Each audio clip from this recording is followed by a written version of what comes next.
Hello class 12th वाले बच्चों, this is date 8th of February 2021।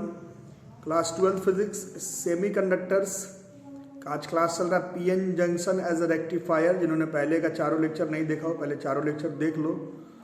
PN junction diode as a rectifier.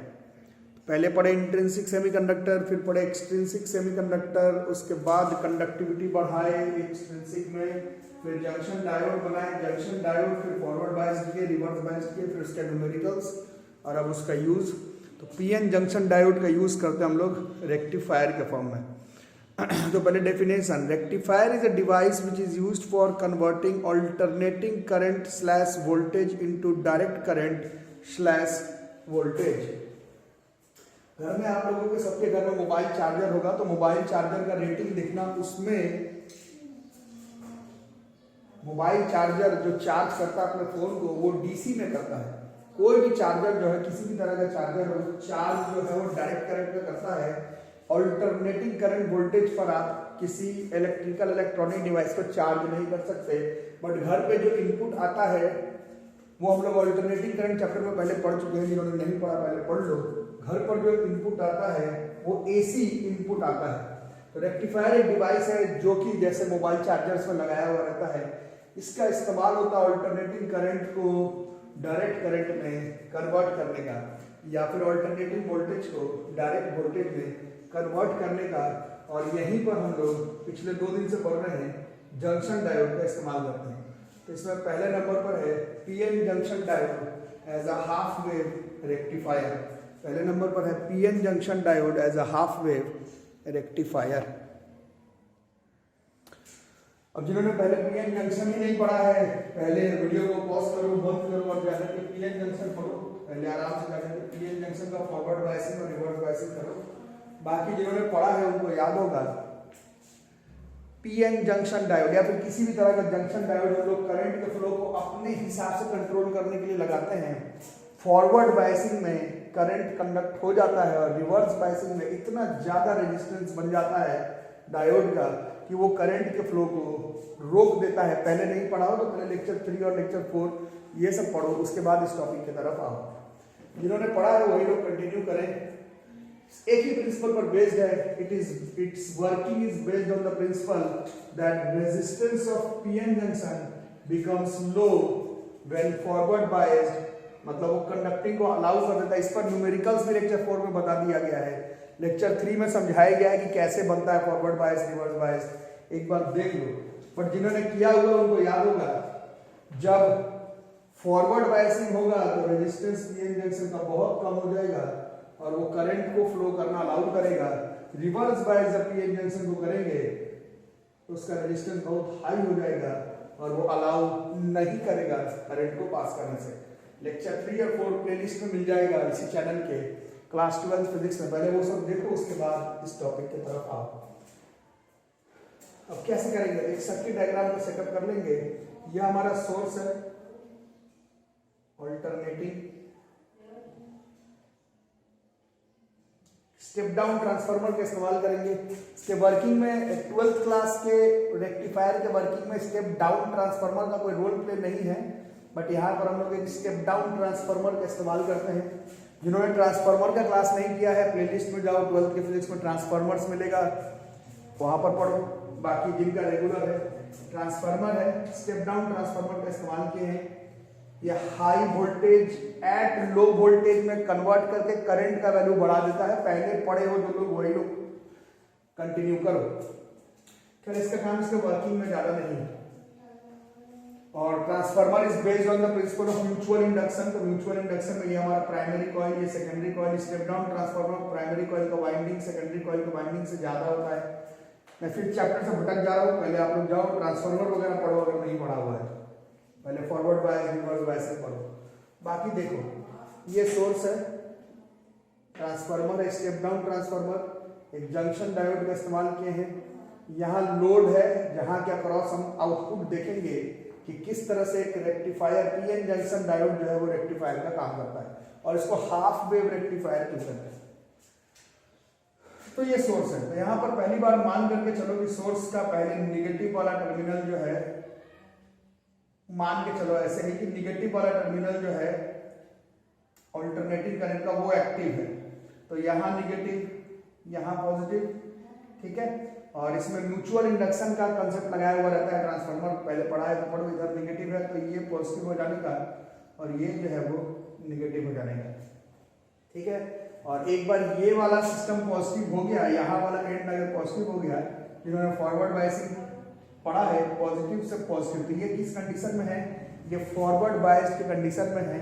और forward bias में current जो है वो फ्लो कर जाएगा और जितना ज्यादा यहाँ पर जैसे जैसे जैसे जैसे वोल्टेज इंक्रीज कर रहा है तैसे तैसे तैसे तैसे तैसे यहाँ पर बढ़ा हुआ वोल्टेज जो है वो आउटपुट में भी दिखेगा। मतलब कुछ किए ही नहीं, फॉरवर्ड बायसिंग में जैसे जैसे तुम करंट दे रहे थे तैसे तैसे वोल्टेज तैसे तैसे आउटपुट के अक्रॉस का वोल्टेज जो है वो रीड कर रहा था, ठीक है। तो ये हो गया। अच्छा, यहाँ पर ये जो ग्राफ बनाया हुआ है वो यहाँ साइड से है, इसको थोड़ा ख्याल रखना,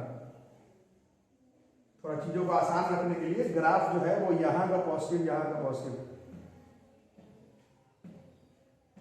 ठीक है। यहाँ से बनाया, ये तो समझाएगा कि एक स्टेप डाउन ट्रांसफार्मर का काम पड़ जाता है। अगर वोल्टेज बहुत ज्यादा है, हाई वोल्टेज से लो वोल्टेज में कन्वर्ट करके करंट को बढ़ा करके ग्राफ प्लॉट करने में आसानी हो, इस वजह से बाकी चीजों को सिंप्लीफाई करने के लिए यहाँ का पॉजिटिव और ये कंडक्ट जो कर रहा है यहाँ आउटपुट यहाँ पर प्लॉट जो है वो हो रहा है, ठीक है। इसको ख्याल रखना।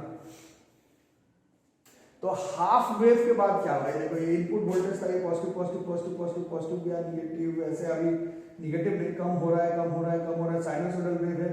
इसके बाद जीरो, उसके बाद ये वाला जो टर्म है, ये वाला पोर्शन निगेटिव वाला पोर्शन, आधे वेव के बाद ये वाला पॉजिटिव, ये निगेटिव, ये वाला निगेटिव, ये वाला पोर्शन पॉजिटिव, और एक बार ये निगेटिव के साथ की, निगेटिव के साथ की, निगेटिव के साथ की, निगेटिव के साथ की। अब ये सेकंड कंडीशन में ये जो खेल रिवर्स बायस में चला जाएगा, और जिन्होंने रेगुलर क्लास किया उनको मालूम है रिवर्स बायसिंग में रेजिस्टेंस पीएन जंक्शन इतना ज्यादा ऑफर कर देता है कि वहां से करंट पास नहीं होगा। करंट पास नहीं होगा तो करंट इनटू आर जो वोल्टेज बनेगा आउटपुट तो वो भी नहीं होगा, और रिवर्स बायस में आप देखेंगे कि किसी भी तरह का आउटपुट जो है वो नहीं नजर आएगा। फिर हाफ वेव के बाद ये वाला पोर्शन निगेटिव, ये पॉजिटिव, ये फिर फॉरवर्ड बायस, ये जैसे जैसे जैसे करंट दे रहे हो वोल्टेज बढ़ रहा है, उसी तरह से फॉरवर्ड बायस है तो इसमें भी वोल्टेज बढ़ेगा। और फिर आधे वेव के बाद जैसे ही ये वाला टर्म निगेटिव हुआ, ये रिवर्स बायस हुआ, इसमें फिर से किसी भी तरह का लोड के अक्रॉस आउटपुट वोल्टेज नहीं मिलेगा। तो देखो दिए तो तुमने अल्टरनेटिंग करंट या फिर अल्टरनेटिंग वोल्टेज है, बट ये अब यूनिडायरेक्शनल ऐसे ऐसे दोनों तरफ नहीं जा रहा, साइनसोइडल वेव नहीं बन रहा है। यहाँ से हम लोग कह सकते हैं कि दिया तो तुमने इनपुट वोल्टेज एसी के फॉर्म में था, बट आउटपुट वोल्टेज जो लोड रेजिस्टेंस का क्रॉस बन रहा है वो डीसी के फॉर्म में है, और इसको हाफ वेव रेक्टिफायर इसीलिए कहते हैं क्योंकि आधा वेव जो है वो रेक्टिफाई हो जा रहा है। आधा वेव जहाँ पर की रिवर्स बायसिंग हो रहा था वहां पर आउटपुट वोल्टेज नहीं आ रहा है, ये एसी को डीसी में कन्वर्ट भी कर रहा है और आधे वेव को रेक्टिफाई भी कर दे रहा है। इस वजह से इस तरह के अरेंजमेंट की जंक्शन का हम लोग हाफ वेव रेक्टिफायर कहते हैं। ठीक से नोट कर लो।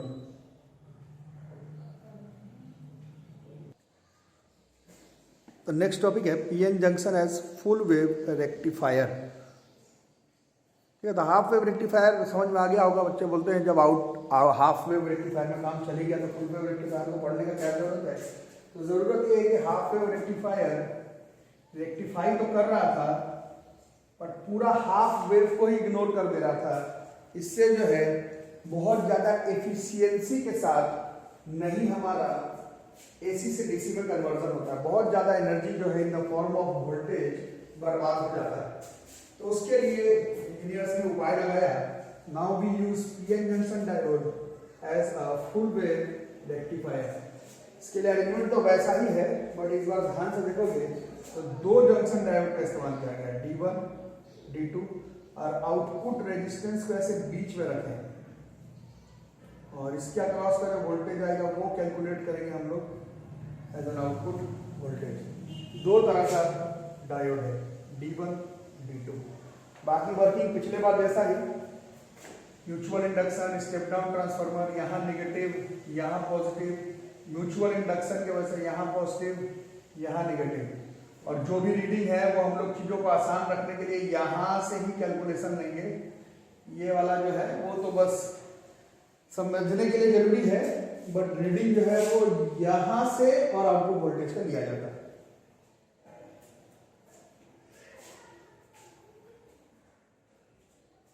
ठीक है, चलो तो इसमें देखते हैं क्या करना है। तो पिछले वाले कॉन्सेप्ट के हिसाब से ये निगेटिव है, तो ये वाला जो ये इस तरफ वाला जो पोलैरिटी है वो पॉजिटिव हो गया म्यूचुअल इंडक्शन से, और यहाँ पॉजिटिव है तो इधर वाला जो एंड जो है वो निगेटिव हो गया।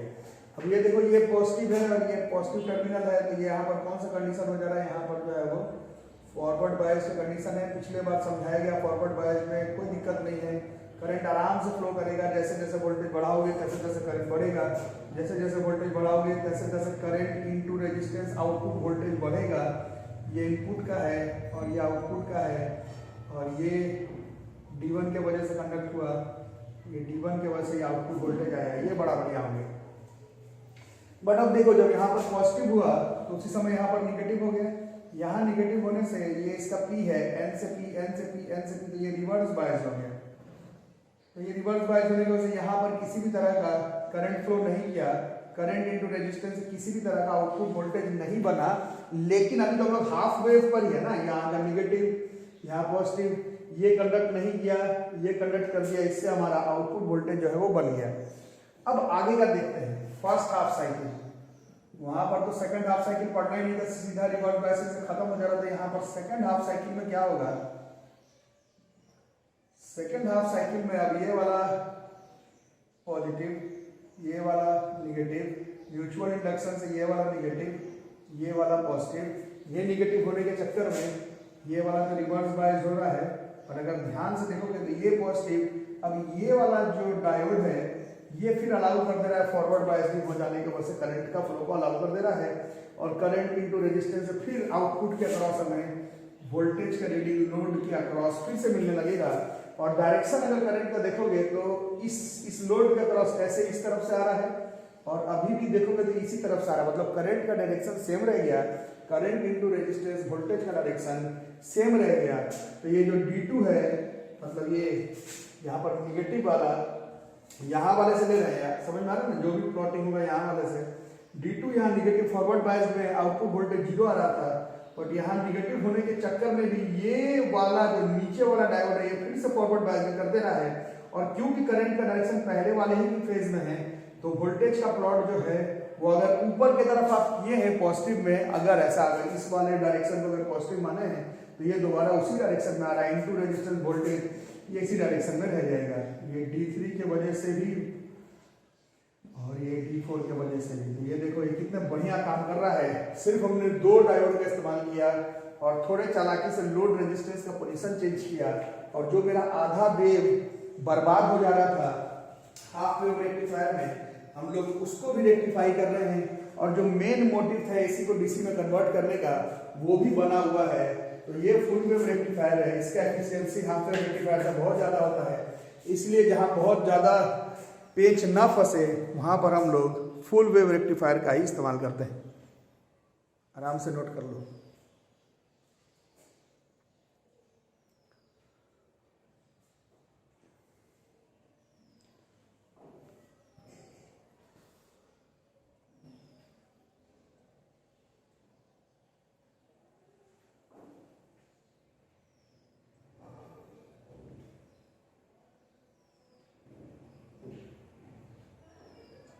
अब इसी को कंटिन्यू करते हैं, एक छोटा सा टॉपिक पढ़ लेंगे। इसको हम लोग कहते हैं फिल्टर सर्किट, इसको हम लोग कहते हैं फिल्टर सर्किट, इसको हम लोग कहते हैं फिल्टर सर्किट। तो फिल्टर सर्किट तो हुआ यूं बच्चों, हुआ अभी यूं कि AC को DC में पहले हाफ वेव रेक्टिफायर, फिर उसमें एनर्जी बर्बाद हो रहा था, फिर फुल वेव रेक्टिफायर। पढ़ते पढ़ाते समय तो बड़ा मजा आया, बट एक्चुअल कंसेप्ट ये है कि इस तरह से जो आउटपुट बन रहा था मेंढक की तरह का, इसको हम लोग कह तो लेते हैं DC 9th में 10th में 11th में 12th में, बट एक्चुअली में डायरेक्ट करंट नहीं हुआ। डायरेक्ट स्टेडी करंट बिल्कुल ऐसे सीधा जाना चाहिए, डायरेक्ट स्टेडी करंट सीधा। एक डेफिनेशन तो खा गए कि चलो नीचे वाला पोर्शन गया सब ऊपर ऊपर ऊपर एक ही डायरेक्शन यूनि डायरेक्शन, तो DC कह रहे हैं, बट DC मतलब स्टेडी होना चाहिए, ऐसा मेंढक जैसा कूदना भी नहीं चाहिए। डीसी का मतलब स्टेडी करंट जो है वो बिल्कुल ऐसे सीधा जाना चाहिए। तो इसके लिए हम लोग क्या करते हैं, इस सर्किट का इस्तेमाल करते हैं। इस सर्किट को हम लोग कहते हैं फिल्टर सर्किट। फिल्टर सर्किट में ये इनपुट एसी है, ये रेक्टिफायर है, जैसा भी तुम देख लो, full wave, half wave. Half wave में तो पैसा बर्बाद, टाइम बर्बाद, एनर्जी बर्बाद, तो फुल वेव रेक्टिफायर ही है। वहां से यहाँ पर क्या डेवलप हुआ, आउटपुट अभी थोड़ी देर पहले हो रहा था इस फॉर्म में आउटपुट। अब हम लोग क्या करेंगे, उस आउटपुट के अक्रॉस पैरेलल में कैपेसिटर लगाएंगे। बहुत दिन से नहीं पढ़े कैपेसिटर, तो फिर से मेरा ये कहना है, जो दोनों कैपेसिटर एंड एसी ये दोनों चैप्टर नहीं पढ़ा है तो पहले पढ़ लो और उसके बाद ही आगे की तरफ आओ। और इस कैपेसिटर के पैरेलल में फिर लोड रेजिस्टेंस लगा करके रखेंगे और उसके अक्रॉस का आउटपुट हम लोग देखेंगे कि वो डीसी आउटपुट तो आना ही था, वो फिल्टर्ड हो जाएगा। इसके लिए आप लोग एसी चैप्टर की छोटी सी चीजों को याद करेंगे। एसी चैप्टर में एक छोटा सा कॉन्सेप्ट याद किया था हमने, कैपेसिटर डीसी कंपोनेंट को ब्लॉक करता है, एसी कंपोनेंट को अलाउ करता है। कैपेसिटर डीसी कंपोनेंट को ब्लॉक करता है और एसी कंपोनेंट को अलाउ करता है। डीसी कंपोनेंट को ब्लॉक, एसी कंपोनेंट को अलाउ। अगर ये याद नहीं है तो थोड़ा सा ऐसे समझने के लिए इसको, इस टॉपिक को जब लिखोगे बोर्ड से एग्जाम में तो अभी जो पढ़ा रहा वो मत लिख देना, कि तुम्हें समझाने के लिए। तो ये कैपेसिटर लगाया, ये पहले भी पढ़ाया हूँ, कैपेसिटर चैप्टर में भी मिल जाएगा और एसी चैप्टर में भी। और एक डीसी का सप्लाई दे रहे हैं, डीसी का सप्लाई,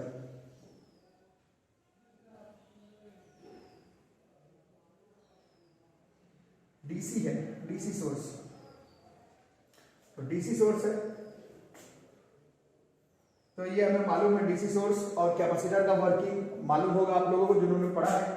ये पॉजिटिव है, इलेक्ट्रॉन्स को अट्रैक्ट, इलेक्ट्रॉन को अपोजिट डायरेक्शन में करंट का डायरेक्शन होता है, इलेक्ट्रॉन का फ्लो कुछ इस तरह से और उसका अपोजिट डायरेक्शन में करंट। और कैपेसिटर चार्ज होने लगता है। अब मैं चार्जिंग ऑफ कैपेसिटर नहीं पढ़ाने वाला, इसी चैनल के प्लेलिस्ट में जाओ और शुरुआत में ही कैपेसिटर मिलेगा 12th क्लास का फिजिक्स का प्लेलिस्ट में, उसमें देखो। अभी फिलहाल बस शॉर्टकट में जाने वाली बात यह है कि इसका इलेक्ट्रॉन्स खिंचाता है तो इनके प्लेट्स के ऊपर पॉजिटिव चार्जेस जमा हो जाते हैं और ये निगेटिव इलेक्ट्रॉन को रिपेल, करंट अपोजिट डायरेक्शन में इलेक्ट्रॉन को रिपेल करवा करके इस कैपेसिटर के प्लेट के अंदर आ जाता है। कैपेसिटर चार्ज हो जाता है, इसके अंदर खुद का एक इलेक्ट्रिक फील्ड होता है। ये सब टॉपिक पहले पढ़ चुके हैं, मैं बस शॉर्टकट में सिर्फ ये नहीं पढ़ा रहा एसी ब्लॉक करता है, डीसी ब्लॉक करता है, उस कॉन्सेप्ट पर नहीं चल रहे हम लोग। तो फिल्टर सर्किट पढ़े, थोड़ा सा बस रिकॉल करवा रहा हूं। तो ये जो पॉजिटिव चार्जेस बन जाते हैं, ये उसके बाद फर्दर इलेक्ट्रॉन फ्लो ऐसे करना चाह रहा है, इलेक्ट्रॉन फ्लो ऐसा करना चाह रहा है, बट इसका पॉजिटिव चार्जेस जो है वो इलेक्ट्रॉन को पकड़ लेता है, फ्लो रोक देता है। ये निगेटिव इलेक्ट्रॉन को रिपेल करना चाहता है, बट ऑलरेडी यहाँ पर इलेक्ट्रॉन इतना ज्यादा जमा है कि अब इलेक्ट्रॉन इस तरफ पहुंच नहीं पाएगा। थोड़े देर के बाद ये जो कैपेसिटर है बॉस, कैपेसिटर खुद तो चार्ज होता है और ये ब्लॉक कर देता है डीसी के कंपोनेंट को। ये पहले पढ़ेंगे तो मैं शॉर्टकट में बस यहाँ पर बता रहा। एसी का कंपोनेंट जब लेंगे, एसी का कंपोनेंट जब लेंगे तो पहले जब पॉजिटिव वाला पोर्शन है तो ऐसा ही होगा, ये पॉजिटिव पॉजिटिव पॉजिटिव पॉजिटिव, ये negative negative negative negative negative. But AC का तो डेफिनेशन ही है कि टाइम के साथ पोलैरिटी रिवर्स, पहले अगर प्लस वाला आया तो उसके बाद माइनस वाला भी आएगा। जैसे ही आधे साइकिल के बाद इसका निगेटिव टर्मिनल पोलैरिटी बन जाएगा, ये फिर से क्या करने लगेगा, ये फिर से ये निगेटिव है, ये निगेटिव है, ये निगेटिव है। जो ये फ्लो रोक रहा था इलेक्ट्रॉन्स, यहाँ पर पॉजिटिव चार्ज इलेक्ट्रॉन को बांध करके रख रहा था, ये निगेटिव वाला क्या करेगा, ये निगेटिव वाला इलेक्ट्रॉन को ढकेल देगा और ये अब फिर से इलेक्ट्रॉन को ढकेल देगा, ये फिर से इलेक्ट्रॉन को ढकेल देगा दूसरा वाला साइड। मतलब पहले वाले में ये पॉजिटिव, ये निगेटिव है, तो दूसरे वाले में ये निगेटिव, ये पॉजिटिव है, ये पॉजिटिव फिर से क्या करेगा, ये फिर से जो इसका इलेक्ट्रॉन्स जमावड़ा हो गया तो उसको खींच लेगा। समझ में आ रहा है? शॉर्टकट में है, पहले पढ़ाया गया है। कैपेसिटर एसी के कंपोनेंट को अलाउ कर देता है, डीसी के कंपोनेंट को ब्लॉक कर देता है, ये पहले भी पढ़े हैं। तो इसी का इस्तेमाल कर रहे थे। तो ये फुल वेव रेक्टिफायर अभी बन रहा था, बट हम लोग ने क्या किया, आउटपुट ऑफ रेक्टिफायर का क्रॉस कैपेसिटर को पैरेलल में लगाया है। कैपेसिटर इसका ये जो बन रहा था, इसका जो डीसी वाला कंपोनेंट है इसको ब्लॉक कर देगा, डीसी वाले कंपोनेंट को ब्लॉक, और सिर्फ एसी वाले कंपोनेंट को ही अलाउ करेगा जाने के लिए। और फिर थोड़ी देर के लिए ऐसे कैपेसिटर चार्ज होगा और फिर अलाउ होगा, फिर चार्ज होगा, फिर अलाउ होगा, फिर चार्ज होगा, फिर अलाउ होगा। इसको हम लोग ट्राई करते हैं कि बिल्कुल ऐसा बन जाए, बिल्कुल ऐसा बन जाए, बट बिल्कुल ऐसा बनाना तो थोड़ा मुश्किल है, थोड़ा रिपल्स के साथ ही बनता है, थोड़ा रिपल्स होते हुए निकलेगा।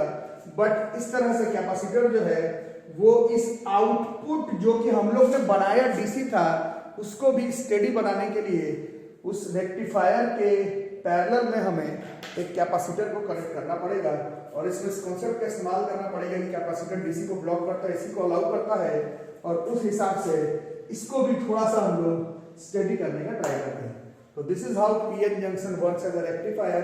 रेक्टिफायर में half wave rectifier, full wave rectifier और फिर फिल्टर सर्किट। तो इन सब टॉपिक्स को पढ़ो, कॉपी में नोट करो और मिलते हैं अगली क्लास में। तब तक के लिए थैंक यू।